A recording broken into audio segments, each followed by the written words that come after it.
And I'm going to now invite Professor Shepherd to the podium to begin her presentation. And please give her a welcome applause. Yes.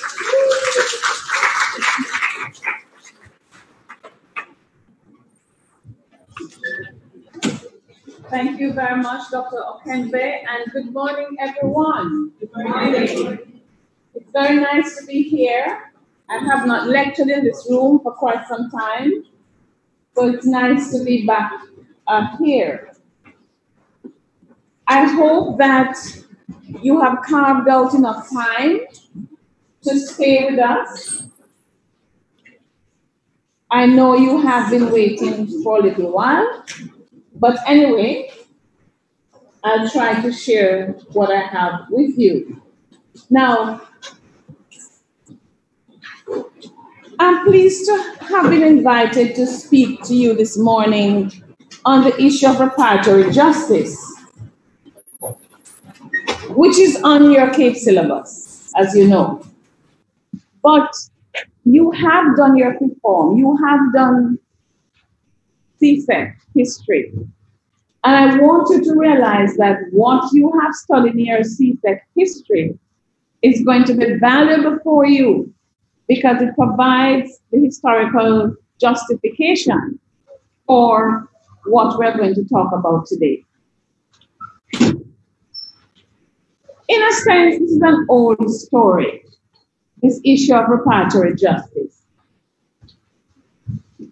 But if you have been watching the news, and I don't know how many young people still watch news, I know you're all on social media, but social media platforms have been critical, actually, in spreading word about what's going around the world in the area of reparatory justice. You may know that several of the Democratic candidates in US elections, the hopefuls, have been talking about reparations. You know how it is, if everyone is talking about it, you don't want to be left out. So even the woman that we are watching in Jamaica because of her Jamaican roots, Kamala Harris, she's also speaking about it. And you may even have you may even have seen, no, not that way. Do I have to use it? Okay. You may even have seen these two cartoons in our newspapers. What I find interesting is that cartoonists in our own Observer are now paying attention and putting reparation on their radar. This has never happened, and I've lived a very long time. As you know, I was born in the year dot. So so I've seen it all. And this was very interesting for me. And what is being shown, first of all, is the issue of the Windrush generation. Have you been following that? You know what we mean by the Windrush generation? These are the Caribbean people who helped to build Britain. Many of you may have family in the UK, actually, who went there from the 1940s to help to build Britain. They assumed they would be welcome because they thought they were British people. But they had a rude awakening when they arrived. Having used their labor to help in the post-war reconstruction, they then faced a life of racism, Afrophobia, and depressed economic conditions. And to add insult to injury, many of them are being deported. So at last, the UK government is talking reparation, compensation for what the Windrush generation has suffered. So we watch that with interest. The second one actually refers to the Zong, the ship Zong. Let me see the hands of those who have heard about the Zong. If you don't want to be the only one, put up your hand again. Excellent. Well, the Zong was we don't say slave ship, we call them slavers. So the Zong was a slaver that left West Africa in 1781, arrived in Black River in 1781, December 22. But on its journey, they threw 133 live Africans overboard. just because they wanted to save the rest of what they quote unquote cargo and to claim insurance. So Black River, anybody from St. Elizabeth here? Anyway, Black River is very good. You need to go to the monument which we constructed in 2007.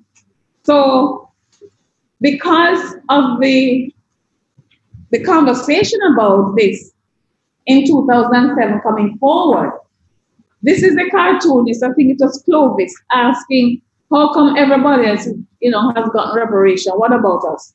And to the British hiding behind the Zong monument.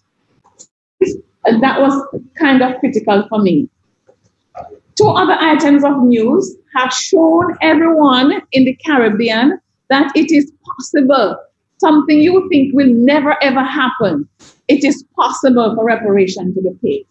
Reparation is not necessarily being paid by all states complicit, but universities are taking responsibility. Here we have Glasgow University in the UK saying they are going to engage with the Caribbean in a reparatory justice conversation. Why? Because some of the endowment that started Glasgow University came from planters who had enslaved Africans, including Robert Bogle. I think I've told you anyway. Thomas Planter. At the time, the parish was called St. Thomas in the East. Robert Bogle, who is most likely an ancestor of Paul Bogle, actually contributed money, he and others, to the University of Glasgow. And now they have found out that about £100 million came from such contributions. And Glasgow wants to do the right thing for the descendants of enslaved Africans. We don't know exactly what they will do, but what is on the table is that they should do something for St. Thomas, because St. Thomas and St. Mary gave the most to the British economy, because the planters who got compensation in the aftermath of the passing of the act to end the trafficking and also slavery came from St. Mary and St. Thomas. So they enriched themselves and left those two parishes extremely poor. And then more recently, the students at Georgetown University have agreed that they themselves will step up to the plate. They will contribute $27.20 US dollars per semester to pay slavery reparations in a non-binding referendum. The referendum was this week, and the referendum was successful. About 66% said yes. Of course, it has to go to the university administration, and we hope that they will also say yes. But why are they doing this? Because it's a Jesuit institution, and when the Jesuits were in trouble, they actually sold 272 enslaved Africans to pay off the debt at Georgetown University. So this is today, this is happening. So when people say reparation is in the past, move on and forget about it. No, tell them no, because you know better. The final thing actually was when we realized last year that, you know about the 20 million compensation, right? That enslavers were paid by the British in the 1830s. They took out a loan to pay the planters. You know, they never finished paying off the loan until 2015. And we heard that story last year. So when former Prime Minister Cameron actually came to Jamaica and said, we are friends together now, let's forget about the past and move on. But by the way, I'm going to give you a prison for my deportees. Remember that? Yes. You talk about history is over. No, it's not all in the past. So I want to say that it's an old story, but it's a new story. We're seeing the new story today. But the policy and practice of reparatory justice has been a feature of European Caribbean jurisprudence and history for over 2 centuries. In the 1820s, for example, the British Parliament debated and rejected a proposal calling for the enslaved people of the Caribbean to receive compensation for their criminal enslavement and the illegal use of their labor. Reparation then has always been conceived of as a way to because you're gonna get it. Okay, good. Now, so Randall Robinson has written a book called The Debt, What America Owes Blacks, that was published in 2001, and it's a source for you. And he tells us in this book that formerly enslaved people themselves long recognized reparations' potential to right historic wrongs, including in his book this extract from Jordan Anderson's 7th August 1865 letter to his former enslaver.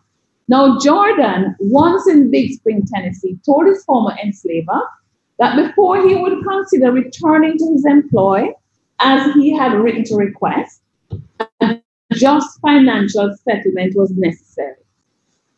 Sir, if you will write and say what wages you will give me, I will be better able to decide whether it would be to my advantage to move back again. And we have concluded to test your sincerity by asking you to send us our wages for the time we served you. Are you seeing the strategy? I have served you faithfully for 32 years, and my wife Mandy for 20 years. At $25 a month for me and $2 a week for Mandy, then how much a week for Mandy? Don't like gender discriminatory wages to me. Anyway, and $2 a week for Mandy, our earnings would amount to $11,680. Added to this, the interest from the time our wages have been kept back, and deduct what you paid for our clothing and 3 doctor's visits to me for 32 years, only 3 doctor's visits. And so deduct what you paid for our clothing, 3 doctor's visits for me, and pulling a tooth for Mandy, and the balance will show what we are in justice entitled to. Please send the money by Adams Express. Nowadays you'll say Western Union, right?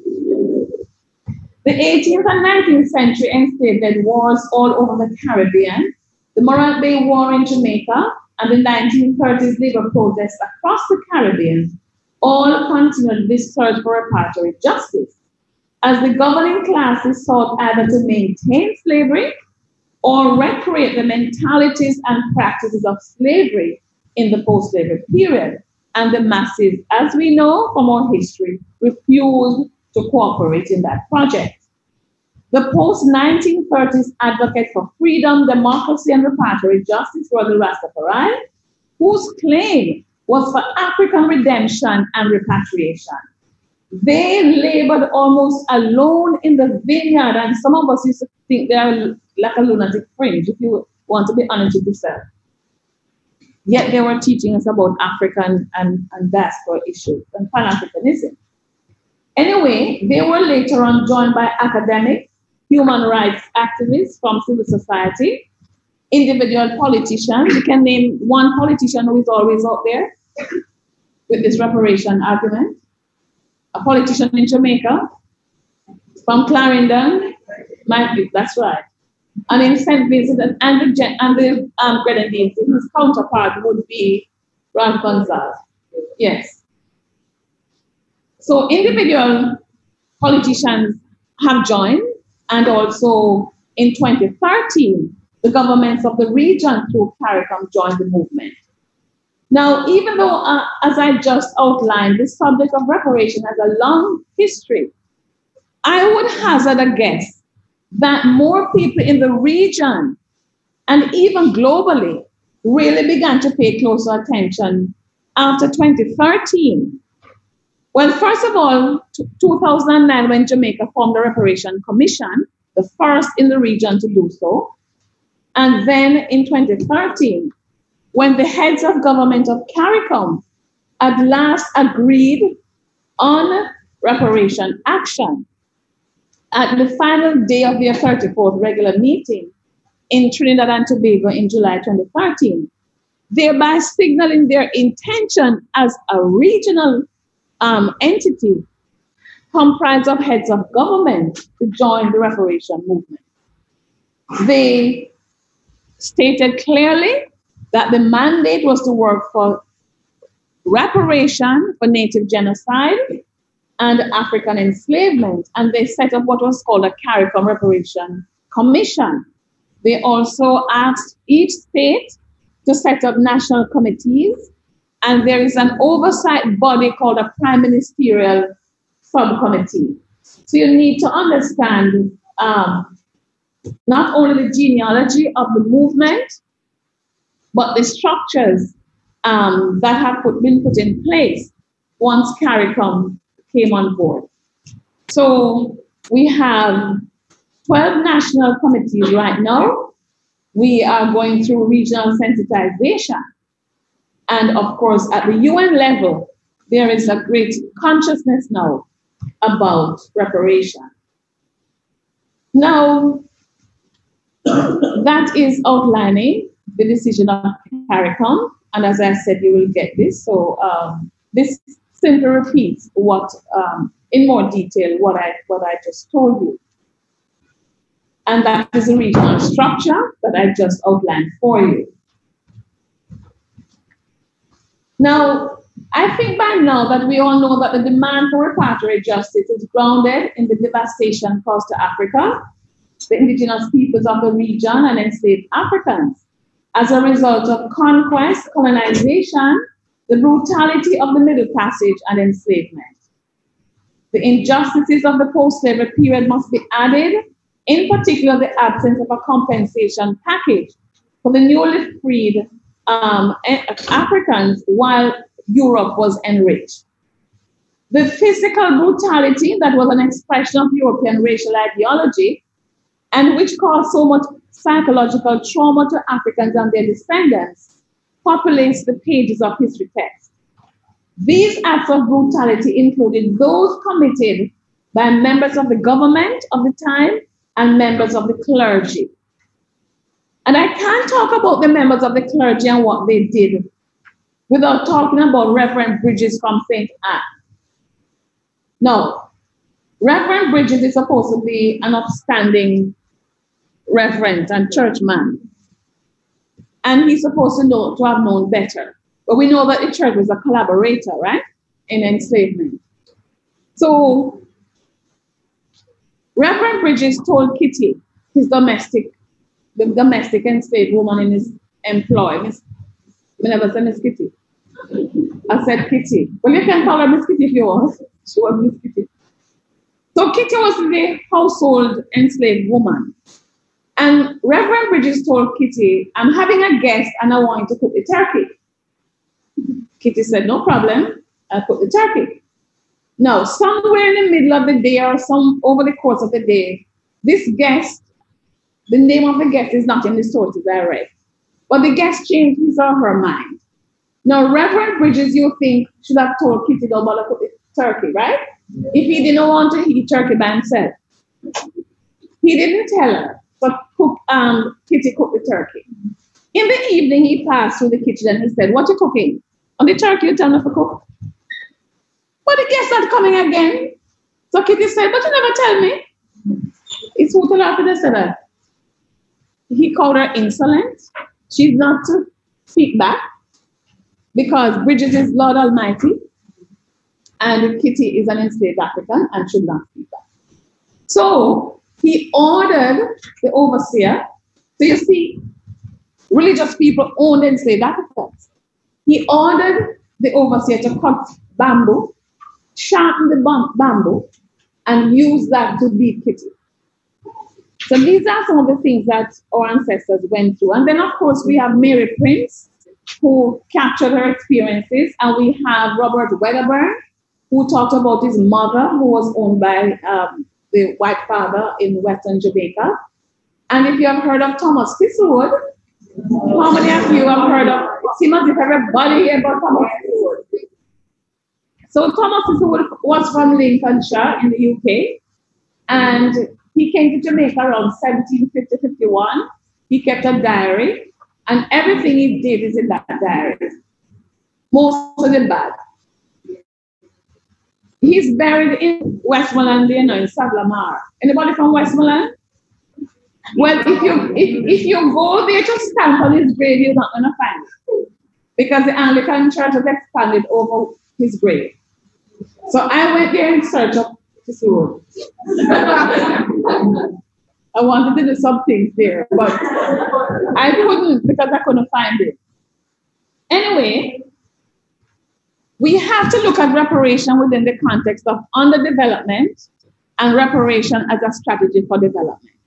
And this is what, at the UN level, the program of action from in the Durban Declaration program of action, this is what it says. If you look at this carefully, you see that they're linking historical injustices with the need for development. Okay? So historical injustices have been positioned as a reason, as reasons for underdevelopment. So reparation in our region is framed within the context of development. So overall, according to the DDPA, historical injustices have undeniably contributed to the poverty, underdevelopment, marginalization, etc. Of developing countries, which is why Caricom has framed the reparation discourse within the context of development as an integral element of the community's development strategy. In July 2013, the Prime Minister of Antigua Barbuda, Honorable Baldwin Spencer, had said this. He said, the legacy of slavery and colonialism in the Caribbean severely impaired the region's development options. And he goes on to elaborate on that. So we in the Caribbean, if we are honest, we need to admit that 181 years after emancipation in 1838, the people of our region are still struggling to achieve true political and economic independence and sustainable development, end poverty, and make the region less vulnerable to the ravages of natural and man-made disasters and the impact of climate change and centuries-old degradation of the environment. You know, of course, that the construction of plantation would have started that environmental degradation because they had to cut down the forest cover in many countries. So while a multiplicity of strategies have been pursued by the Caribbean in its efforts to overcome socioeconomic, environmental, and physical challenges, especially after gaining independence from Western European, as those powers left the region and underdeveloped after having used our resources, as Rodney has told you, Walter Rodney, and who else? Eric Williams, yes? As those powers left the region and underdeveloped after having used our resources with indigenous and forcefully imported labor to ensure its own development, reparation as part of decolonial justice for such underdevelopment has been placed on the table. So let me summarize in these next few slides the justification for reparation linked to history. As you can see, we are saying that European governments were owners and traders of enslaved Africans. That is indisputable. They instructed genocidal actions upon indigenous communities. They created the legal, financial, and fiscal policies necessary for the enslavement of Africans. They defined and enforced African enslavement and native genocide as in their national interest. They refused compensation to the enslaved with the ending of their enslavement, and they imposed a further 100 years or more of racial apartheid upon the emancipated. And they have refused to this day to acknowledge such crimes or to compensate the victims and their descendants. Now, this business of slavery was a profitable one, especially for the royal family. And I'm telling you that in looking at those who should pay up, who should apologize and pay up, we have to include the royal family. Your queen mother. We have to get visa to go and see across the sea, okay? And it's a lot of money. Now, they may say this particular royal family, the members Charles and Harry and what the rest of them name? Right. Okay. That they are not responsible. Like present generation cannot be given a bill, an invoice for what happened in the past. So what I would say, well then give up Buckingham Palace. Because your wealth has a long history. It's been passed down from generation to generation. We don't have any passed down from generation to generation. Maybe some old broke shoes and stuff. But not many of us have people who have land and business and so on. And yet our ancestors were smart people. Why is it that they didn't leave anything much for us? Because of the opportunities they were not given, the extraction of our resources. So, as you see, royal families throughout Europe developed financial interest in the trade in Africans.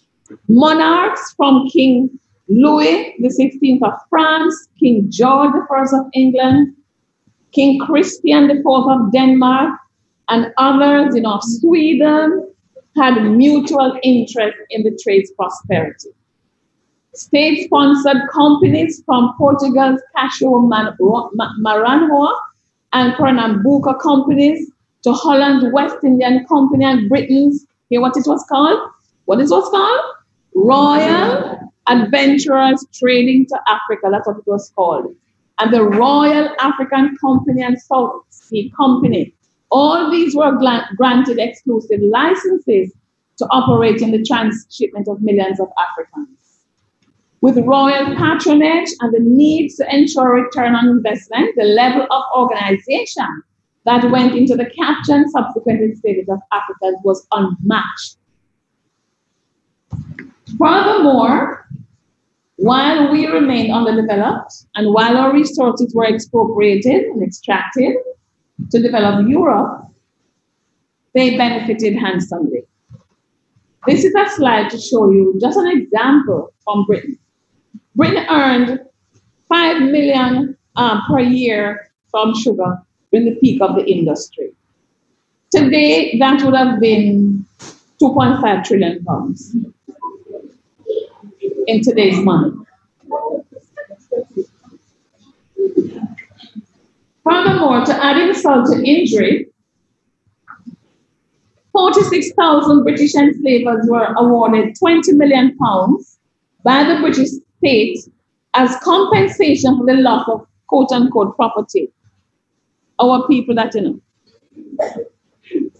And this figure represented a staggering 40% of the British Treasury's annual spending budget. And in today's terms, calculated as wage values, equates to around 17 billion or 23 billion US dollars. Professor Hilary Beckles calculates that if they're what you call their scam, called the apprenticeship system, if you add it to the 20 million, because remember they got, by the way, this was part of the emancipation arrangement. As Professor Beckles said, it was the most racist piece of legislation. You pay those who brutalized our ancestors, and then you tell the people who almost thought they were free, you have to work for 4 to 6 more years. And what they must do during these 4 to 6 years, learn how to work for wages, like they weren't getting some little money before, or that they were not the ones who built the empires. Learn to be free, as if freedom was not their natural condition. Learn how to earn money, learn how to spend money. By the time they are laughing behind our ancestors' backs because it's 27 million more they got out of the 4 years of apprenticeship, quote unquote apprenticeship.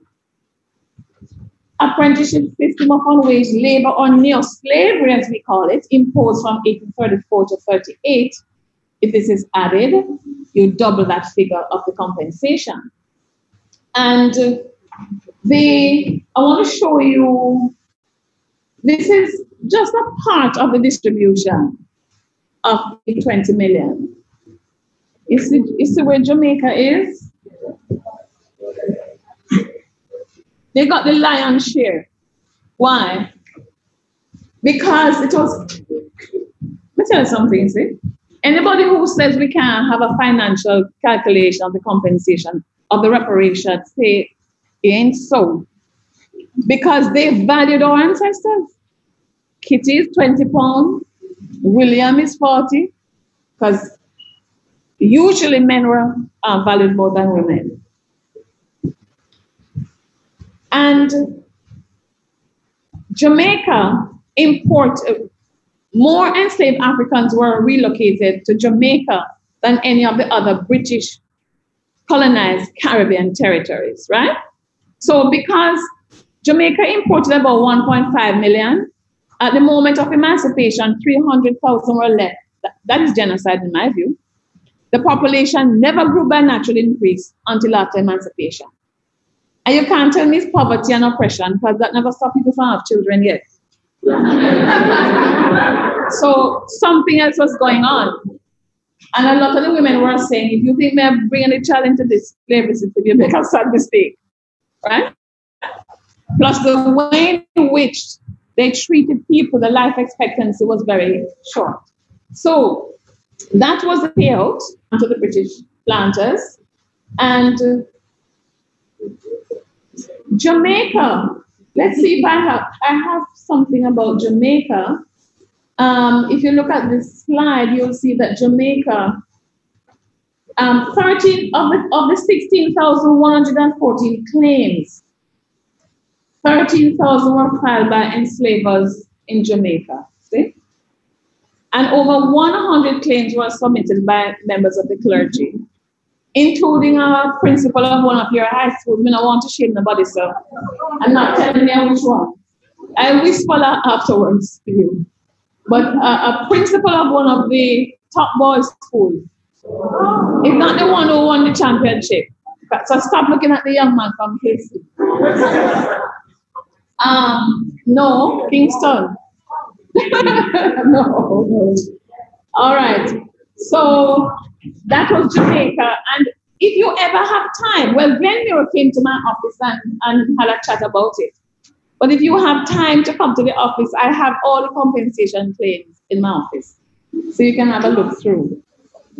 Anyway, some people are saying it's possible to calculate, So before I go to that, though, let's see who got the money. Here's a sample of some of the people who got the money. These are some people who you admire, like George Orwell. Even the former Prime Minister, David Cameron, his ancestors got reparations. So when he's telling us in 2015, forget it and move on, I bet he didn't forget it. Now, so his ancestors owned, this is supposed to be a fancy slide, but I don't know when it's going to come up. I have no control over it because, I see. my RA put this together. Oh, there we go. All right. So that's his ancestor here, Sir James Duff. And they owned Grange Plantation in Hanover. I used to think it was Westmoreland because you have a Grange, but you have Grange Hill. But this is Grange. Yes. And see? Smiling like ever. And telling us take the prison, but not reparation. Now, so those are some of the beneficiaries.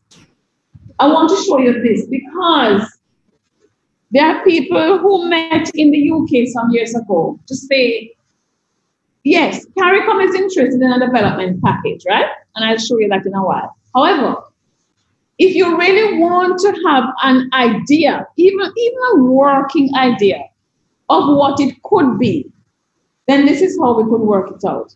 So bankers, economic historians, actuaries actually met in the UK. I know some of them, and they're reputable people. And they said, let's see what figure we could come up with if we wanted to get reparation for the entire Caribbean. Not the entire Caribbean, the Caricom region, right? British colonized Caribbean. So this is what they came up with. So unpaid labor would be 4 trillion. This is pounds, not Jamaican dollar. Labor cost. How did they come up with labor costs? What they did was to say, what would a worker, what was a normal low-skilled worker get in Britain in the 18th century? So they used that, yeah? Benefit to the British economy. Remember, we were saying the 2.5 trillion over some years. And pain and suffering. Now, this is the human cost. If you go to court, they always talk about damages to include pain and suffering. But you know, it's impossible to calculate that, right? But it's a working figure, 1 trillion. So the total monetary compensation owed by Britain alone, not to mention the Dutch, the Portuguese, the French, the people from Sweden, the Swiss, that will come up to 7.5 trillion, which will bankrupt the British state anyway. Jamaica will get 1/3 of that. So let's go to the next slide. So what we're saying is that Caricom is saying, okay, we're not exactly going to go for that kind of reparation, financial reparation, even though there are people who are saying, so what's wrong with that?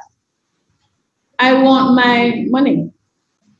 I want the back pay on behalf of my ancestors. I don't know who's keeping time, because I haven't seen Dr. Okay, then I don't know how long I've been speaking for. Someone has to tell me to shut up. Okay. Now, so you see that this is a Caricom 10-point action plan. It begins with, oh no, this is not what I'm supposed to be doing, sorry. Let's go back. Okay. Full formal apology, Indigenous Peoples Development Program, repatriation for those who require it, and I'm going to ask you to show your hands today. What's the next one? The building of cultural institutions, paying attention to the public health crisis, illiteracy eradication, African Knowledge Program, psychological rehabilitation, technology transfer, and debt cancellation. And Jody and my assistant added monetary compensation because she says she doesn't see why we're afraid of money. So that is the plan. We start with apology because a full formal apology has not yet been given to African people. Don't let people tell you that, yes, you heard that they said they were sorry or they regret. They're using those terms to slide around the issue of apology. Why? Because apology has 3 dimensions. You admit that you did the crime, you commit to non-repetition, and you commit to doing something about it. If you're doing something about it, that is the hard part because it will be then a legal requirement. So let me start before I end, let me just summarize the arguments for and against reparation that people are using. So let's go. I'm not going to read the elaboration because you will get well, maybe I'll read some of it anyway, for those who are listening on and watching online. First of all, a defendant or perpetrator exists. There is no doubt who is the defendant in the case of the Caribbean, Jamaica and the wider Caribbean, and the African diaspora. There is no denying the fact that plantation slavery provided the scaffold for Britain's industrial advancement. In other words, the evidence shows the considerate value of enslaved people's labor to the British or European economy. Second, the injustice is well documented. Scholars worldwide have presented evidence of the brutal nature of the Ma'angamizi and the demographic disaster that was plantation slavery. For example, a total of about 5.5 million Africans were trafficked to the British colonized Caribbean over 2 centuries. Yet in 1834, just 800,000 remained. That's genocide. The victims are identifiable as a group. The indigenous Caribbean people who survived the harsh policies of European countries and the descendants of enslaved Africans constitute identifiable communities.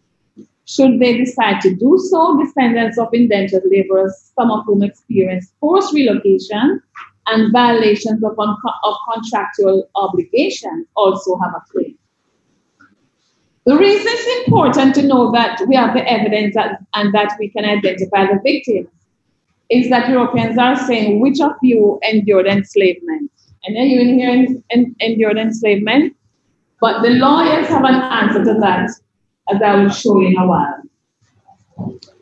Other reasons, the descendants of victimized groups continue to suffer harm. The legacies of enslavement are in our society, in other words. The descendants of Native Caribbean people and the descendants of enslaved Africans, their post-slavery experiences are poverty, marginalization, and social exclusion, and racism. This remains true today as the institutionalized racism of the colonial era has had a debilitating impact on Africans and people of African descent. Colonialism has economically disenfranchised Africans and people of African descent, but these are justifications. The right to reparation is recognized by international law. This has been outlined by the Permanent Court of International Justice, the predecessor of the International Court of Justice, or ICJ, in its Factory of Chorwas or merits decision. Now, we actually have a judge on the court, on the ICJ. Jamaica has a representative, a judge, on that court in The Hague, Patrick Robinson. There is also, and I don't know why I'm mentioning that, because he'll have to recuse himself if our case goes there. There is also precedent, well, I don't know, I'm just saying. Maybe. I should just ask him. There is also precedent for the payment of reparation, and we won't go over that because you know that already. There are opposing voices, and maybe I have some in this room. I don't know. But these are the top reasons that people give for opposing. There's one I didn't put here. There's a group of people in our region who don't think their ancestors came across the Middle Passage. They believe they came on British Airways or the Queen Mary or, I don't know, American Airlines or whatever it is. Not on the Zong, on the Jesus, on the Mary, the George, and these kinds of ships. Anyway, they stayed too long in the past, that there are no victims, they are all dead, that descendants cannot claim on behalf of their ancestors, that the majority of Caribbean people are not in favor of the movement, that Caribbean people are opposed to repatriation, that it was Africans who sold our ancestors, and it's too complicated a matter to work out, and the governments can't pay anyway. Now, lawyers have actually debunked those reasons, especially the one about collaboration, which is an obstacle to the movement. In other words, people talk about legal responsibility and collaborators, Africans. In other words, according to the lawyers, there is no principle of law which permits the organizers of a criminal enterprise to escape responsibility because others collaborated in carrying out the enterprise. There have always been collaborators, but the most serious penalties under criminal law are reserved for those who organize the criminal enterprise and profit most from it. In relationship to the transatlantic trafficking in Africans, it was Britain, among other nations, who conceived of the trade, put the enterprise into motion, controlled its operation, and massively enriched, and were massively enriched by it. In any event, many African leaders opposed the capture and shipment of their people, and many wars were fought, and many Africans actually killed the crew and turned back the ship. Now, next slide, let's see. In 1964, a Trinidadian, Sir Ellis Clark, had this to say, and I think it's worth reading. He said all of that opposition is not right. All of that failure to apologize and to pay reparation is not right. This is a powerful statement, and I think you should memorize this as your defense. An administering power is not entitled to extract for centuries all that can be got out of a colony. And when that has been done to relieve itself of its obligation, justice requires that reparation be made to the country that has suffered the ravages of colonialism. That is Sir Ellis Clark. Now, these are the states involved in the claim because Caricom has written to all these countries to ask for a meeting to negotiate reparation. So there's Belgium, Denmark, France, Germany, Netherlands, Norway, Spain, Sweden, Switzerland, the United Kingdom. Now, the role of Switzerland was hidden for quite some time. And Switzerland only became a state in the 19th century. So they say, what have we got to do with that? We were not a state. It was not a country. But they had people. There were still people there. And many of them were investors and the bankers. You know, Switzerland is a place for financial institutions, many banks. They help to finance the trade and to provide precision instruments.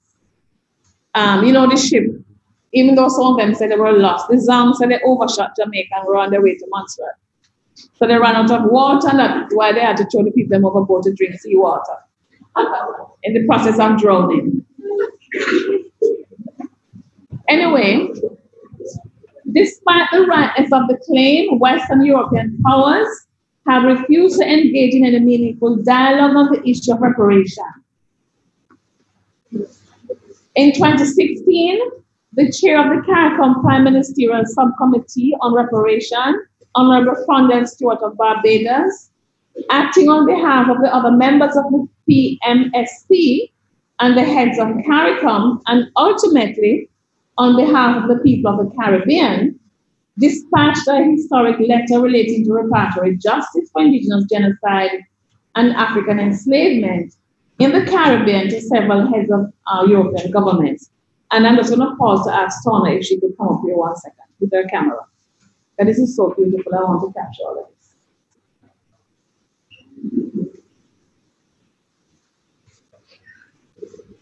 The letter set out the evidentiary basis for Caribbean reparatory justice movements and the reasons such countries were singled out for claims of redress. You can listen to Nationwide 90th, you'll know Tona Thomas. She is the producer for Talking History on Nationwide 90th. The letter, which I have in my office, a copy of it, suggested as a first step to resolve the matter a diplomatic approach, a meeting in 2016 with European heads, and we await that meeting. This is 2019 now. Now, former UK Prime Minister David Cameron, you can see what he said. The British government does not believe that reparations are the answer. He reminded Caricom of the UK's long-standing position, and he was followed actually later on. I don't know why they always stop to make these statements. They visit the entire Caribbean and they wait until they come here to insult us. Why? There must be a reason. They think they can get away with it because we don't rise up and say it is, it is wrong of you to do that we are insulted. Spain, in the response of Spain suggested that it had done enough by contributing to the permanent memorial to slavery at the United Nations in New York, where you have to get visa to go look on it. And through the Spanish Development Corporation, had developed educational programs for schools that teach children and young people the history of Spanish presence in America, inclusive of the good and the bad aspects. But you know that Mexico has now said they have served a claim on Spain. They said they want reparation now for native genocide, killing of the Aztec people, and also for sealing the land. You know, chronics already. Everywhere. Now, France, in its letter, President Hollande stated that history cannot be erased. I quote, "We do not erase it. It cannot be the subject of transactions at the end of an accounting exercise, which would be at all points impossible to establish." What of that statement from France? It can't be made the extent of a financial transaction. So how much 80 paid? So it's ironic, you know? It's also ironic because, as I said, 46,000 enslavers got 20 million plus the 27. At the very least, I think that we have to look at the benefits of reparation and preach this. It has the potential to bring peace and reconciliation, I think.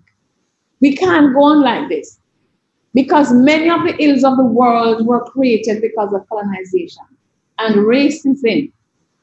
And I think African people might be the only people who have not even had the courtesy of a response to a sit-down meeting to talk about reparation. And you may say to me, but the Mau Mau got reparation. Only the living ones, the ones who were almost at death's door when the lawyers, Leedy and company, pressed for reparation from Britain. And Britain made it clear the dead people were not going to get any. In other words, their descendants. However, with the compensation now promised to the Windrush generation, you realize this is a precedent. Lawyers deal with precedent because in that statement, the UK has said it's not only those who are living and are suffering, but those who passed and those who are going to be born. Now, this is a landmark case. My 200 million is like 10,000 pounds per person. But the negotiation is going on. So I think in ending, at the very least, European nations should apologize for their wrongs rather than issuing statements of regret that take no responsibility, does not commit to non-repetition, and promises no reparation. Some individuals whose ancestors were involved in slavery have apologized. Some financial institutions that backed slavery have tried to make amends. Many universities have apologized and engaged in reparatory justice initiatives. For example, I mentioned Georgetown and Glasgow, but there is also Brown University and Emory. And the churches have apologized that the Catholics, the Anglicans, the Southern Baptists, the Jesuit order. In the year of the Church of England, that is 2006, the Episcopal Church apologized for its complicity, the injury done by the institution of slavery and its aftermath, repented of their sin, and asked God's grace and forgiveness. But where is reparation? In 2017, the Jesuit order that founded Georgetown University apologized to the descendants of 272 African enslaved people who were told to repay the university's debt in a formal ceremony. And the university, as you know, is engaging in talks about repair. So what's the main takeaway from all of that said? The historical proof exists to justify the claims for reparatory justice. The moral argument is strong. The legal argument is strong. There is precedent. All I can add at this is that the denial of reparation for the wrongs of the past is abhorrent to the spirit of justice. And I urge us to intensify our resolve to demand reparation from those who wronged our ancestors, but who have today refused to take responsibility for that wrong or engage in a reparatory justice conversation. You are not too young to join the movement or engage in it. if you have been looking, you will see the children all over the world lobbying for environmental attention to the environment and climate change. And you see what Georgetown has done or is doing. So learn about it,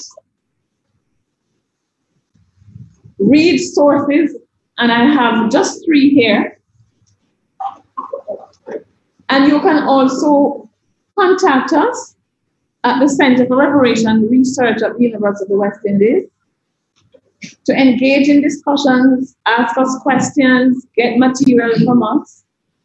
If even after this, you still have concerns and questions. All right? Thank you very much.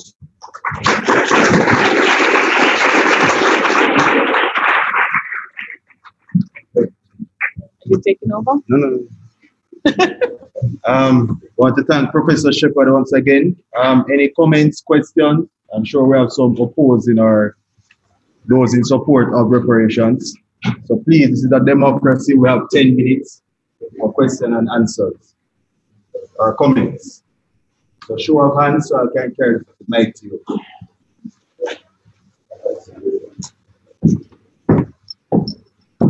I'm also told that I can ask a question based on the lecture, and the first person to run up here will get this. I don't have an idea what it is. Come, show of hands. Any questions? Everything was crystal clear. Anyone against reparations? Why are you asking them that?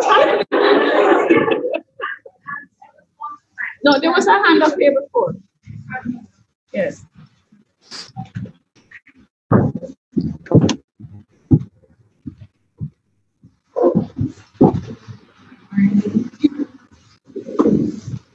So it was said that an issue in the reparation was the fact that a lot of targeted people are against it. So what I want to ask is what is being done by Caricom to let us to sensitize the public as to the importance of reparation.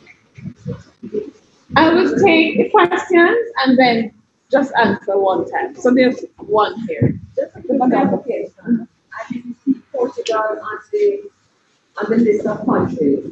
It should be there if it's not there. Let's see. No? Okay, so that's an error.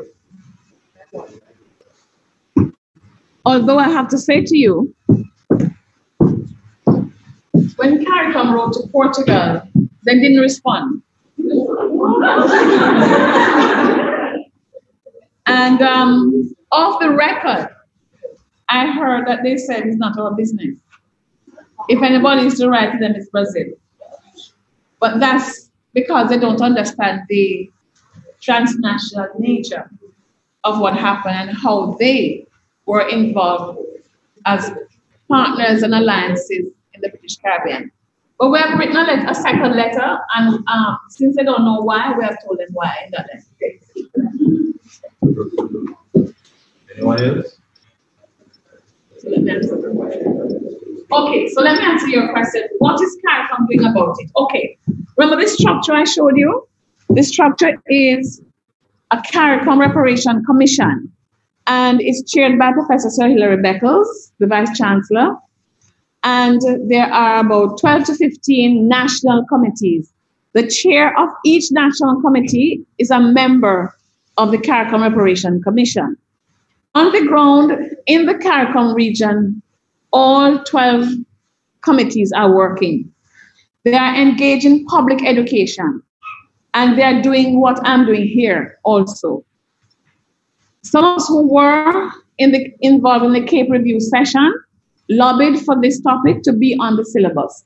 So blame me and a few other people who were sitting around the table. I believe the education has to be spread at the level of the schools. Otherwise, you're going to grow up like some adults who think they come on the Queen Mary. And so also there are youth groups across the region, and they have been asking those of us who are on the Reparations Center here to visit their country and to engage in workshops on reparation. We have been to Guyana. We just started, so we went to Guyana at the invitation of a young people's group called Ikemba. And then there was a reparation run for reparation by young people right across the region. They passed, the baton it started in Jamaica, the run started in Jamaica, and then it is going, I think, next to Bahamas. So what happens is that young people, the athletes are assembled, they are educated about what is reparation. You don't want people running without any idea of why they're running with a stick. So they are educated about it. They run from school to school. They stop in a community center at a school. They have a lecture or they see a film. And so on the ground, that's what is happening. In Jamaica, the Center for Reparation Research is about to embark on an island-wide tour, stopping at various centers. So if your school can be a center for the discussion, please let us know. I know Glenmuir has promised to assemble the schools from around the area, and we need to go to the west, the north, the south, the east, the middle, because I don't want anyone to say, I did not know. What you do about it once you know is up to you. My responsibility and the responsibility of the whole outfit is to ensure that you know. We're not hearing as much from the heads as we used to do, heads of government. We don't know what's going on, but I suppose they have empowered us, they have funded the committees, and they are saying, go do your job. But in the United States, we are seeing civil society and governments engage in the discussion, and civil society pushing governments to be engaged in the discussion. Maybe that's what it will take. All right, so one question now. Let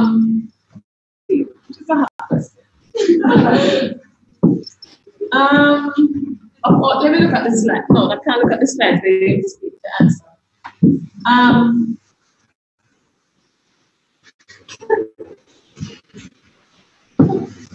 Okay, when did Caricom officially join the movement for reparation? Come up here. Come up here, you know. In what year? Say it loud. Say it proud. Why you don't say it in the mic if you have confidence in yourself? Yes. 2013. Here you go.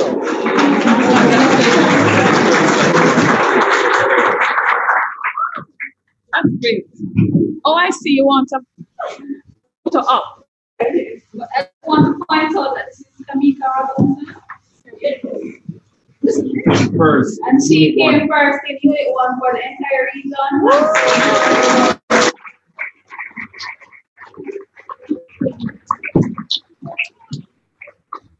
We have to capture this. This is historic. Congratulations. And good. And why don't be shy about speaking your truth. Congratulations.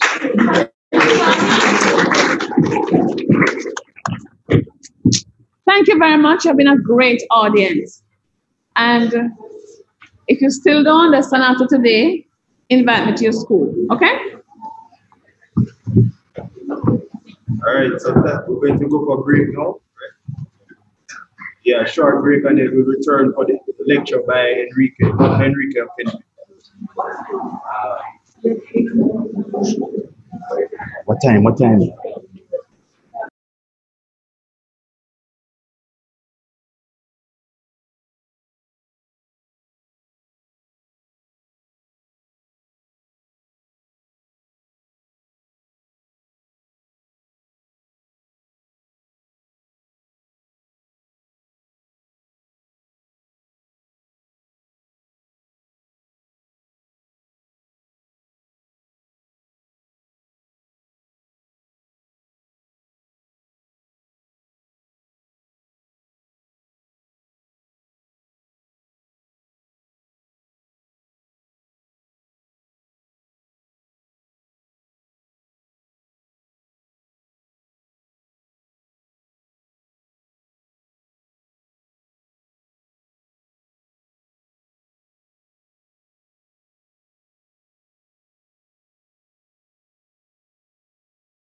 Training things and need a little bit more work.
I'm saying now that the syllabus is full blown.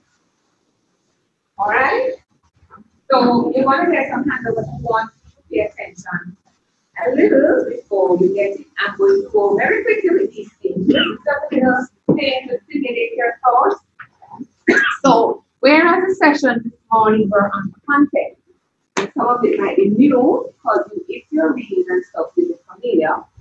This session is really on techniques and helping you to answer the document-based questions, which students tend to find a little challenge. So basically, you know that the syllabus is designed to simplify all of that.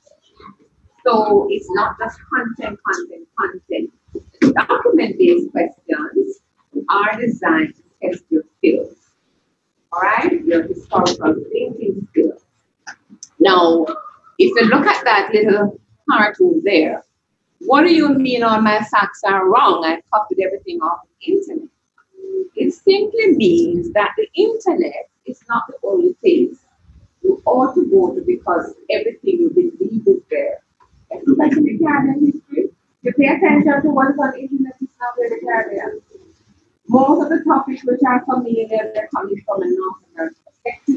So you have to be careful what you do on the internet. All right? And in particular for documents, we are looking for your understanding of primary source. All right? So that really is what the study of history is about. Understanding the sources that historians themselves use. All right. Look at this. What are some things? Start with module 1. Anything new? Not really? Maybe the things are organized a little differently. All right, look at module 2. What's new? Module 2. Just turn the theme 1 or 2. And that is what we did this morning. Module 3.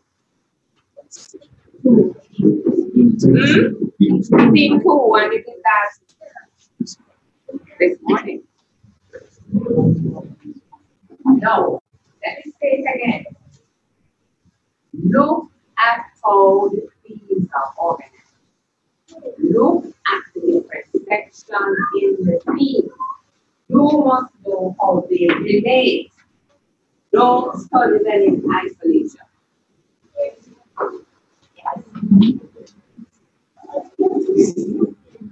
All right.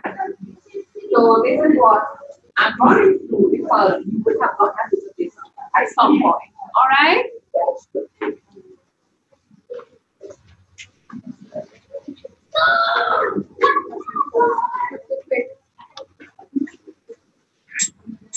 Quick.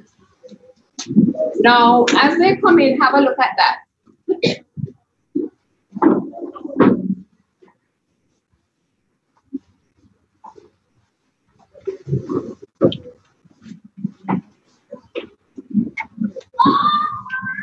All right. Now, this real reason why you want to do a document is because it is really good document. Apart from your SPA, that really helps you in do some work in the way similar to how you do it. And once you are doing history or any subject to do about before, your brain functioning like the practice. All right. So the story that you do is type of primary and secondary sources. The document-based questions are usually based on primary sources. Those are some of the chief primary sources that will be used. It's a little distracting when you're coming in like this. Could you just hurry up, please?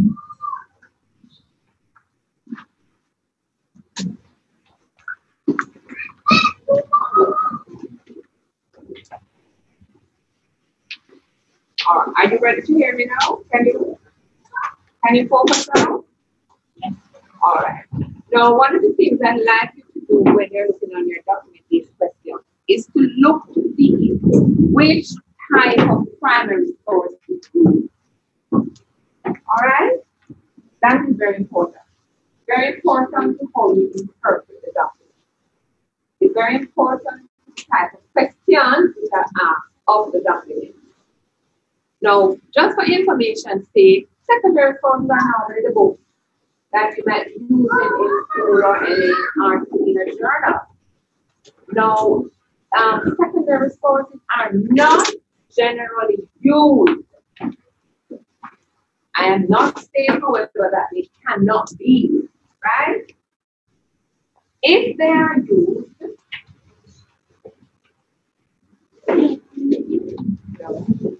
if secondary sources are used, they're normally asking you to make an interpretation of the writer's argument. So you need to understand now the differences between primary and secondary sources. Right? Primary sources are what again, quickly? They're first-hand account. So they're coming from somebody's perspective. Even if that perspective is wrong, it's coming from a primary source. Normally somebody who witnessed the event. All right? The secondary source, like a textbook, is the historian's interpretation of the event in the past. So if you get a source that is secondary and you will know, look at the question. All I'm saying to you now is look at it, right? Now, these are the basic primary sources that are normally used in a document-based question. Official correspondence, eyewitness account, contemporary accounts, speeches, the diaries, letters, autobiographies. Now, all of these sources have their strengths and their weaknesses, right? So you have to pay attention, and I'm sure you would have looked at these, and you should know the strengths and weaknesses of these different sources, so that when you use them, or when you see them in a document question, and you see the questions, you will know what it is expected of you. And we'll come to that. So don't look so worried, you know, remembering everything right now. So don't worry yourselves, yeah? All right? So let us look at this quickly. Remember, we're getting the handout, so don't try to write it. Just try to understand, right? Now, I know some of the things you would have done, and you think you don't think I've done it, and you say you never do. I understand all of that, but when it comes on to exam, it's even worse until you settle down. Now, look at this. The documents serve as a stimuli. When you read the document, don't expect to find the answer in it. That's the first thing. It serves as a stimuli. So that means when you read it, it is supposed to be provoking some thoughts, and it is supposed to help you remember. Now, remember, you can't remember what you never did or what you never studied. Understand that? So the documents are supposed to act as a stimulus from recall of some previous knowledge. The thing with the document is that you can't, what's the word again when you do a thing? I never studied. No, it's not what you know. It's, you know, like when you, but what I mean is that, this is where I can get away with the essay. You can write, and you can write, and you can write, and the examiners might find that a keyword that looks like it belongs there, and then stick it, and they give that a mark. The document is not known. If you don't know it, you don't know it. All I'm saying to you is that study for the document. All right? So they test your knowledge and understanding of historical context and content which the document relates. What does that mean? Quick. The document tests your knowledge and understanding of context. Who wants to tell me what that is?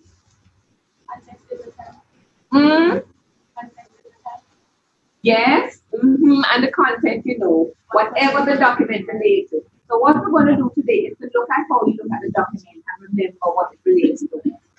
It also tests your ability to use knowledge appropriately. right?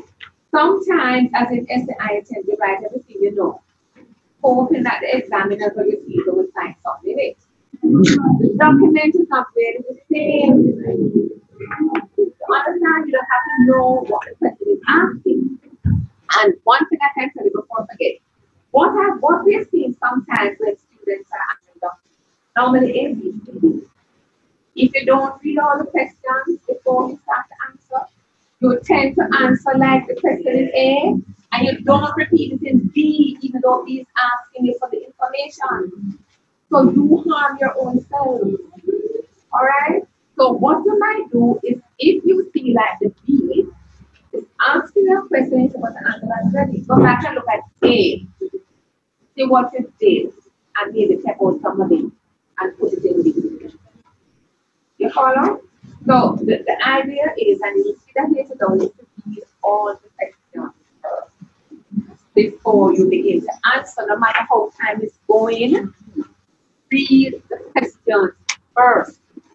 And then, what you need to do is to look at the marks.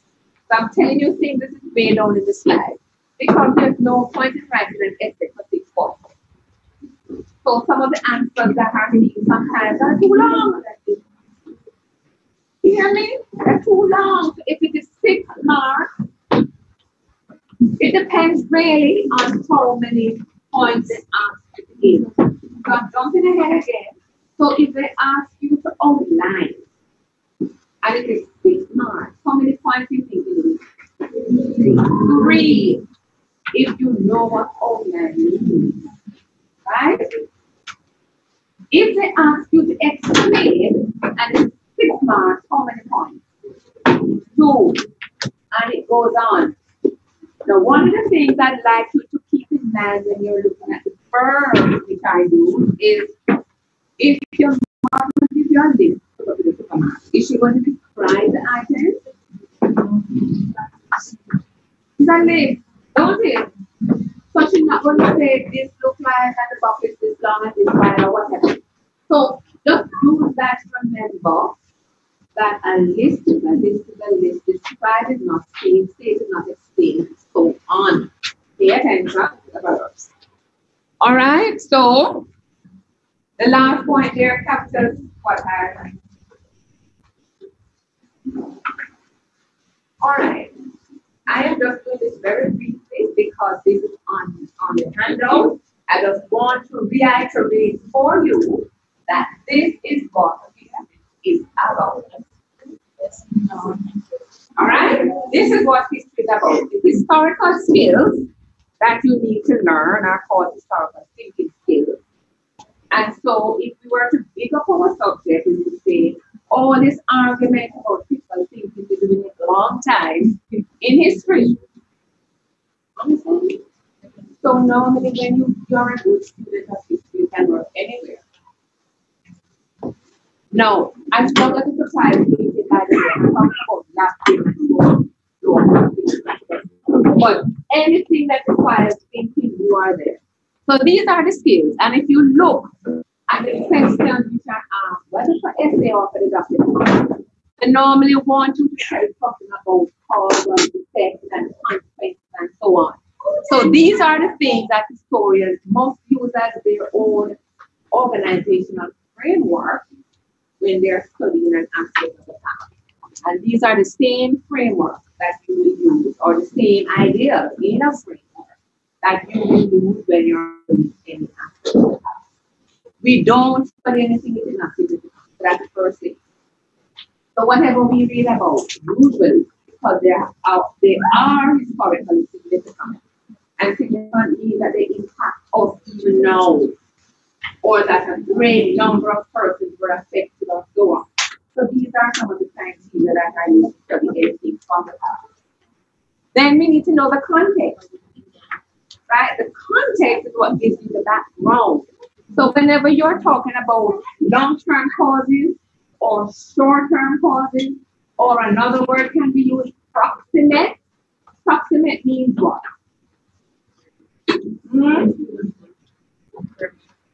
Proximate means near, right?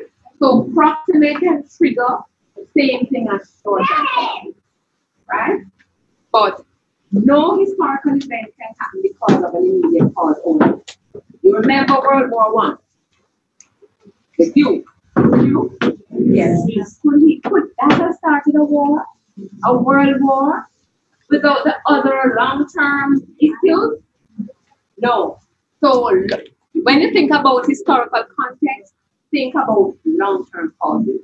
Things which are in the background which lead up to that one little event that is going to create our problem. Right? So don't forget that. So history, context, long-term, short-term. We have medium-term as well. Then causation also has a lot to do with context because you're looking for the particular event that caused the event. Causation is the twin. It's cause effect, they're twins, right? You have a cause, you must have an effect. Remember though, historical events are never normally monocausal. Several causes. You need to know the significance of the cause. Continuity change. Now you don't normally talk about this until you're looking at the effects though. Because sometimes an event happens and something not still the same. But there are some changes. So questions can ask you what were some of the changes you took place as a result of the Russian Revolution, World War One, World War II, whatever. So I'm just saying to you, you cannot do this without thinking about these. So that's why they call it thinking skills. Historical evidence, well, the sources become evidence when we use them. So whatever documents and whatever historians use, so they're not evidence in and of themselves until they have been used. So there's actually a difference between what's the source and what we mean by evidence. Okay?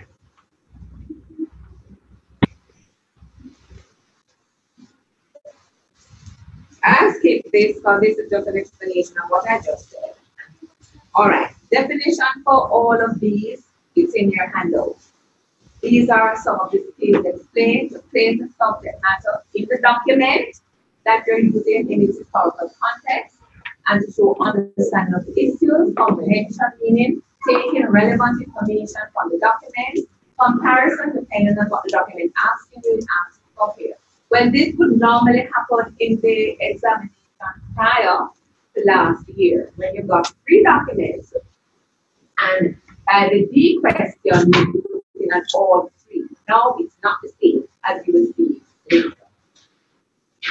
You can just take out your in your folder the past paper that you have.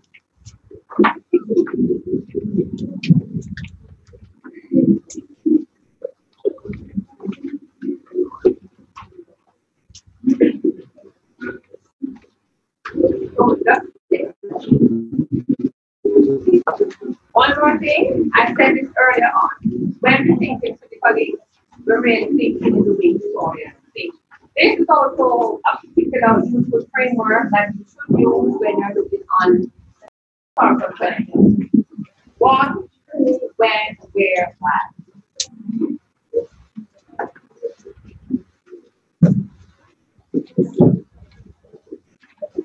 All right, I am going to skip some slides, but I want to show the crafting and the sort of time.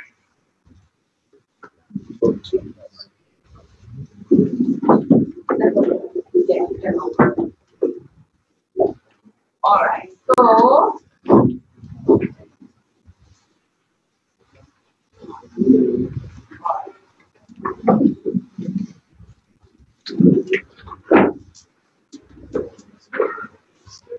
all right, just look at this picture.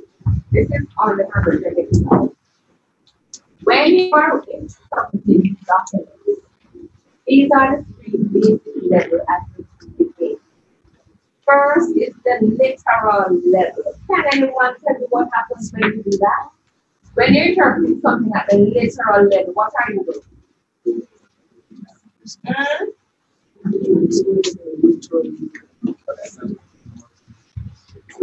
Yes, but what I want to tell you what to do. When you're interpreting a document at the literal level, what are you looking for? What are the things you're identifying? You're identifying key terms. What else I want the students to tell me? The date, good. The location, anything. Anything and everything before you start to answer any question. So look at the name of the person who wrote the document. Look at the date, look at the place, look at all of those features. Because that is going to help you with the second one. The second one is usually what the question is asking you. And the third one is if the question asks you to evaluate. All right? If the question says evaluate the document, or if the question wants you to make a judgment, that is what you do at that level. So pay attention to this, and you will see if you practice a document question, it works. So it is the literal level, that is just paying attention to all the pieces of the document. Inferential level is trying to say, what is this document about? What does it say? And at the project, you're trying to evaluate if it makes any sense. The explanation is in a handout that we're in. So we're going to look at, so all of this is in a handout you're getting. More. So this is what we're going to do now. When you get the document, I want you to turn to, you've got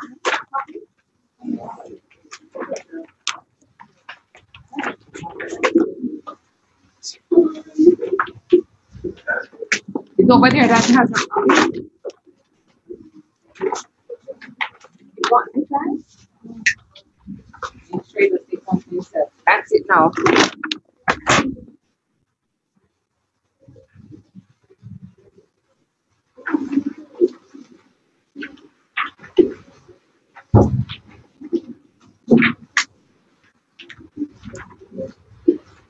Okay.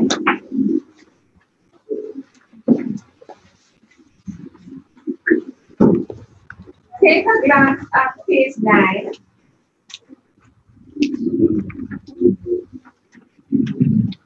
The slide at the bottom.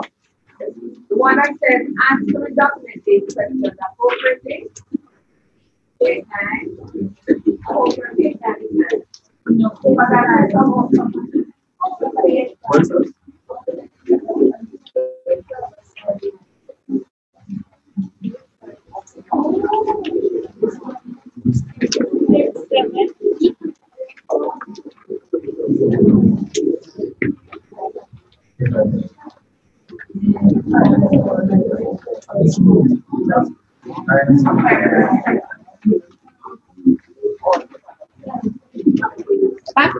Yours, I have put some more stuff on my thing. It's a back page. It's a back page. This time I had to send it to my kids. I really get some of what I have here. So it's a back page. So look on it. Just look on it. In summary, is that what you're seeing? All right.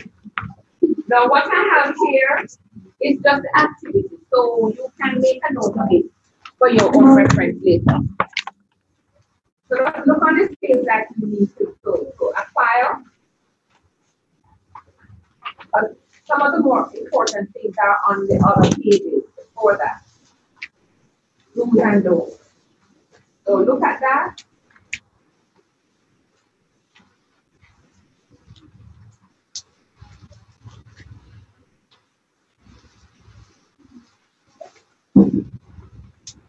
Have you finished?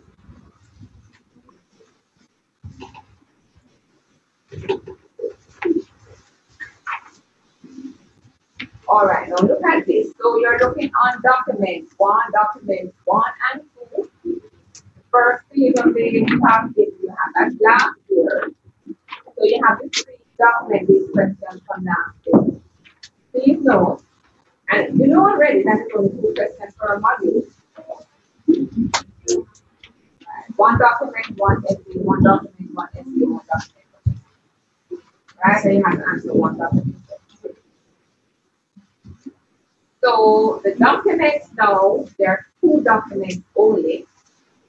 And the questions are structured for you to answer a question, 2 questions on document 1, 2 questions on document That's how it is. Alright? So let us go through this now. We are examining documents 1 and 2 of module 1. The first question I'm asking you, what general historical context do the documents relate to? The Enlightenment. Very good. So it means when you ask yourself that question, it should be bringing to you now every and anything that relates to the Enlightenment, right? From the beginning or from the enlightened people in England to those in France. So the names are coming to your head, don't they? Like who? All right. Very good. Go over there to the eight. All right. Okay. So you answer that. So it means that you must know this. So this is how you must study now. You must know the context and you must know it well. You must know the dates. Just like how you know your birth dates, you must know the dates. I'm not saying history about dates in that day. You just must know the dates. Now, because this is about the Enlightenment, that you have to know something about them. Not just what they said. Because knowing about them will tell you why they said what they did. Knowing where they lived will tell you why they wrote what they did. Remember that. Remember that. All right? I'm just saying that for like a document like this. But for any document at all, these are just some of the things you have to know in relation to the period. From whose, okay, what type of sources are they? Yeah, primary but type. Remember I showed you this slide with like letters and da da da da da.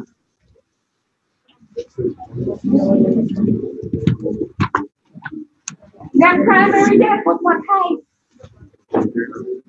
Notice that right here? Hmm? Yes. So what is it? They're written, the documents are written by the philosophers themselves. Okay? So it simply means that from what is going to flow from these sources is what these men thought. It's not somebody who's telling us about what they wrote. It's them themselves. So the perspective, I just keep it there because these questions relate to any type of source. All right, suppose it was a person caught by an Amerindian or an enslaved person who ran away or a missionary. These questions relate to any type of document. All right? So you must always know from whose perspective, because that will tell you whether the thing is colored or if it's political or if it's prejudice. I use the word prejudice deliberately because we're all biased. So you might see the term I'm biased, but we're all biased because we look on things from our perspective. But prejudice means you have a particular orientation, whether it's political, whether it is religious, or whatever it is. So think of those two as very different. How is it like to affect the viewpoint? Well, whatever the person's background, where they live, in this particular case, these sources, you'd have to think of those who live in France, those who live in England, because where they live and what was going on influenced what they wrote. You understand the importance of background? It would influence, you have to know what was going on in the country in which people live, right? And if they travel and they are influenced by things elsewhere, that is also important. And that is why, just a side point, you need to know if you were doing the Enlightenment as a topic, you would need to know Thomas Jefferson, who was one of the main framers of the U.S. Declaration. He loved France. And so a lot of what he wrote was influenced by his living in France. So that is what I'm saying. You need to know the background of these people, where they lived, what they did, and so on. Influenced what they did. All right. So turn your attention to the 4-part question now. The question. Now, somewhere in your document, in the handout you just got, there's something that talks about the question, the structure of the question. Oh.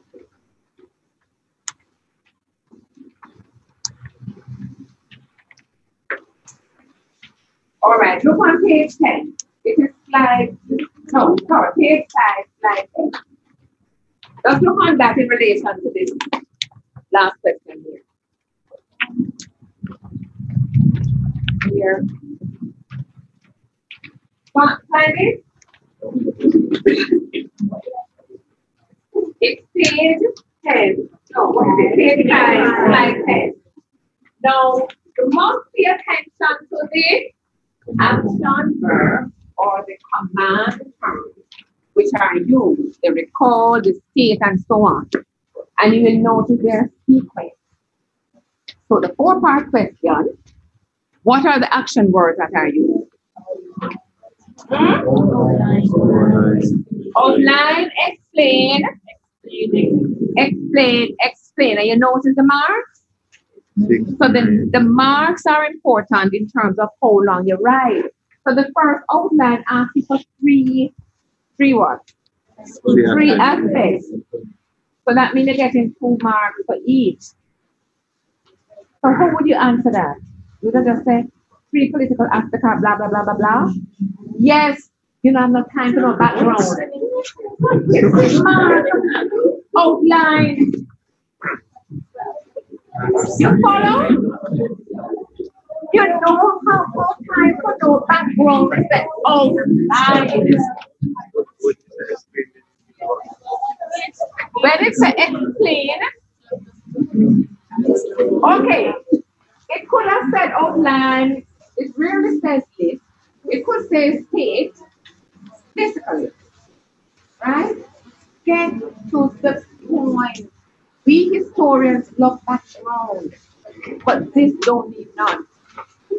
If it says explain, well, there are various ways in which you can explain, but no political background either. Because it's 3 marks per point if it's 9, 3 marks per point if it's 6. Right? So let's get to it. Do all the explanation and background in the essay. Okay, so let us see what I have the answers there. Basically, you have it. All right. Part B of theme 1. That is the first question. Both are extracts from the work of the men of the Enlightenment, right? Written at the time they lived in the 1600s, 1700s, in particular for Locke and Montesquieu here. All right, so it's not an interpretation, it is them. Now, you recognize question 1 asks you to outline 3 ideas of John Locke, right? Then question B asks you 3 ways in which his philosophy influenced the Atlantic Revolution. You see how they're connected? So in other words, you can't study John Locke and not know the influence he had on the American Revolution or whichever other revolution in the Atlantic world. So it's A, B, C, D in the syllabus. So you count for the A and B. You have C and D because I think C is the French Revolution and the other remember what it is. You understand that? So a topic like this, everything, American. But just look at the relationship among the parts.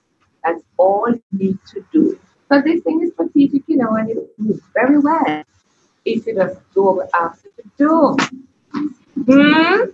Just follow instructions. Not sleep. Eat a little bit. Study again. 2 hours sleep. You know what I mean? All right. Now, look at this. You see what they say? I said it earlier. Document 1 and 2 therefore come from their perspective. Locke, and the other one is French. All right. Their work was informed by their time, the societies with which they lived, and their educational and personal background. Right? So once you study individuals, you have to know something about not just what they said, but something about them. So there are some very key things you need to know in history that it is almost like there's a template that you need to know, right? There is a template. If you were in Dr. Okenda's lecture earlier, and you notice some of the things he said about Ekuma. You remember? Remember? Anyway, is he the only person, politician, that has trod that sort of route? No. So you wonder how politicians don't learn from the past in terms of what others did. Invariably, they start out democratic life, and then they suddenly want everything to themselves, and then people protest. It's a template. It's the same thing going on in Sudan now. So what I'm saying to you is, generally speaking, when you study one historical event, you typically study all. Wrong thing I said here. Don't what me say. But it's something like that. Look across all historical events and see if you don't see the same pattern. So as students of history, you're supposed to be asking a question before you say answer. I bet you're going to do this now. And you really got to do it. Nailing him.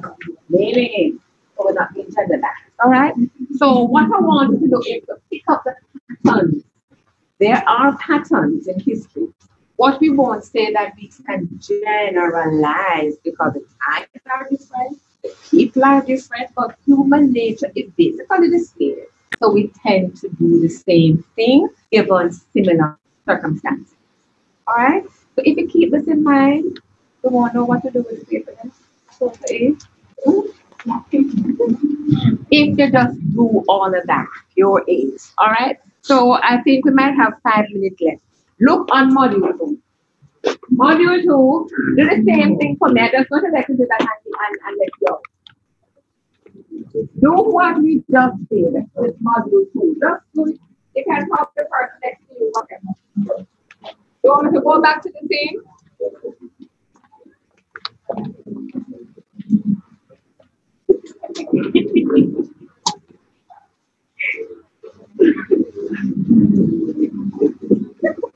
So just do the same thing. And I want to hear from you.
And I just ask the person to come and take us through this so don't hurry up, please. I just want to see that you got it.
Remember the literal, remember the three things, the literal, the physical, and the inferential. Apply them to the end of and the title is what to get why and all of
okay.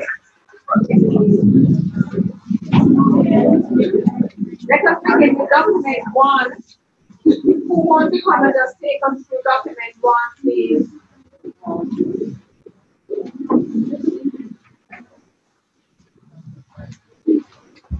Who is coming up here?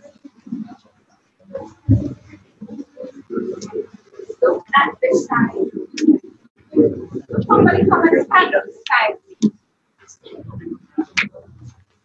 Who's coming?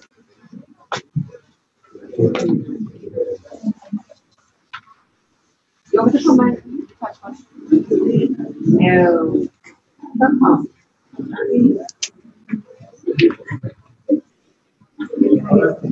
Please, what are you doing? Come on, one of them come. If no one is one month. Oh no, this is how we already know.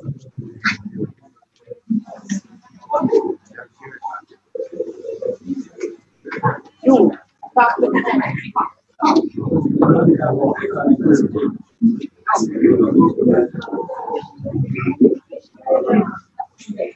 okay, this time.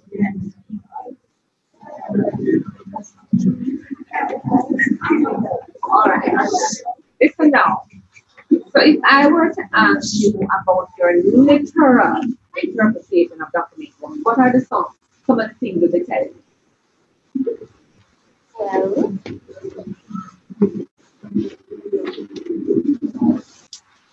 I would say it's on the Russian police and definitely, and it would have been a secondary source from New York. I said that. But you need to read the whole of the thing.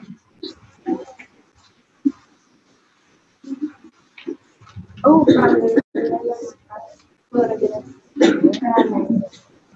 It's a secondary material, but he is putting Trotsky's stuff together. Right? So what type of information do you need to know in order to know this? Eh? Who? Yes. Who was Trotsky? He wrote. But what happened to him? He was assassinated. So some of the stuff he wrote, somebody had to put them together for him. Don't it? He did a lot of writing. He never lived to put all of it together himself. So that is what I'm speaking about when we speak about knowing the things. All right. So a lot of persons have gotten their work put together by somebody else. All right. So yes, you send it to you. Finished. What about the date?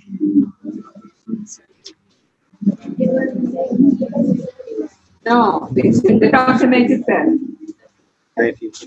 The document itself, not the information source.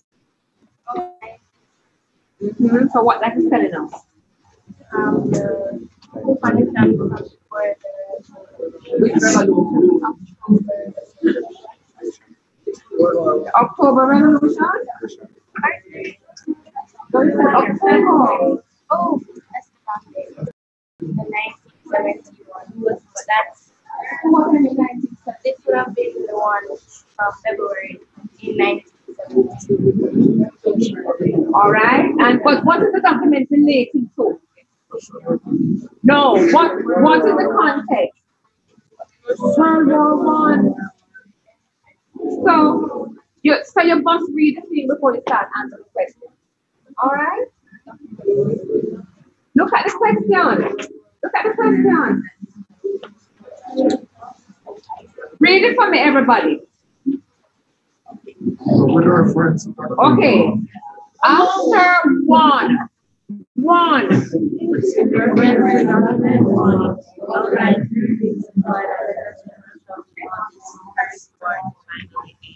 Remember what I said earlier?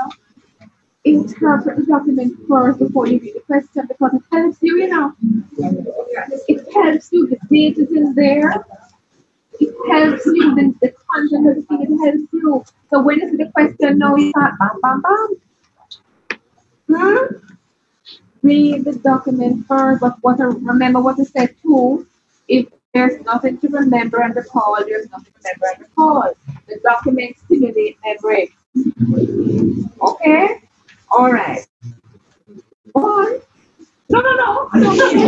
All of those. Okay. Wait, makes you want to answer those? That's what I Or said. the actual question. Okay. So it's based on the Russian Revolution, given the conditions created because of World War I. Are you hearing? Speak louder. Well, you can't blame our really, because nobody else can. But speak a little louder so they can. Okay. So for question 1, the general historical context is about the conditions leading up to the Russian Revolution, given the World War I. Yes. Russia's involvement, right? All right. Go to B. So it is a primary source, but it's located in a secondary source. It's based on the work of Trotsky. Yeah.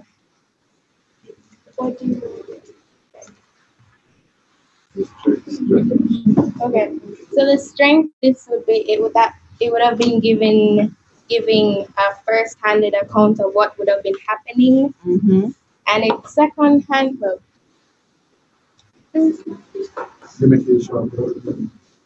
The limitation be, I guess, given that we have the benefit of hindsight, they might not have known that a revolution would have happened afterwards. That's not what it asks now. When it asks about limitation, it means the type of source itself.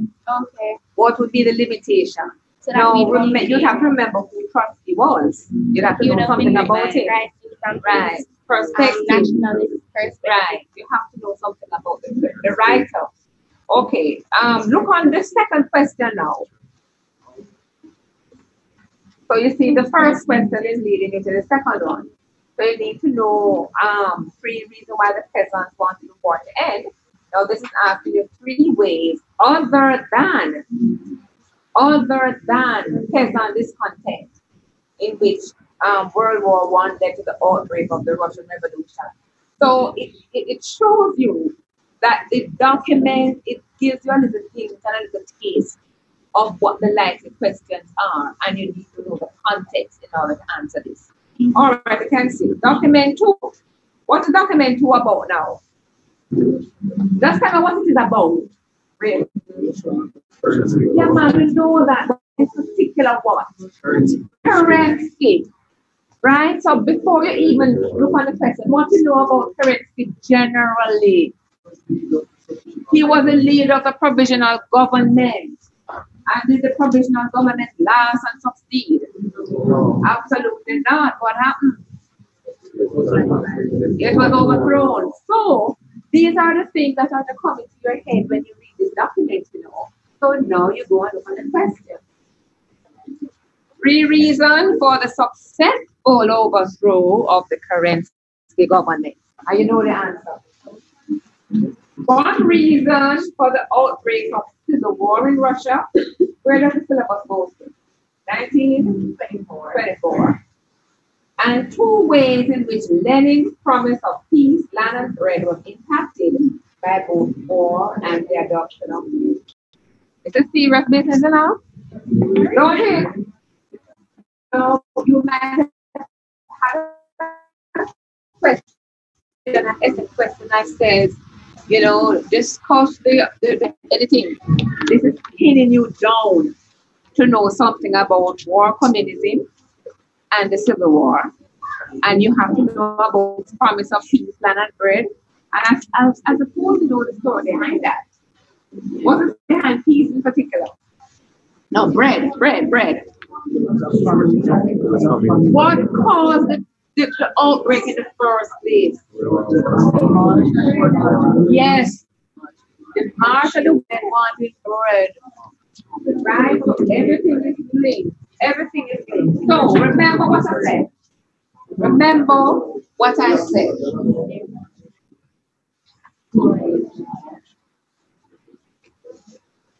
The documents are connected. The documents are usually connected. The information you need is connected. So A needs to be right? So there's a particular pattern that makes sense. So when you're studying different topics, do not try to circumvent the syllabus. You hear me? Teachers, are your students hearing us? Do not circumvent the syllabus and do not spend precious time to such questions. How are you going to do that? You might get lucky sometimes because, like, oh, this is a new syllabus, it might be a month of this year. Not necessarily. So, what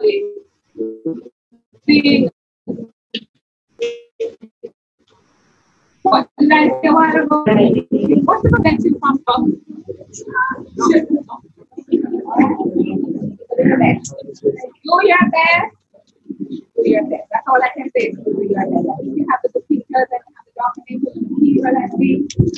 So you really don't need to expect it. All right. So thank you for coming, and thank you for being attentive. And I wish you all the best. All right.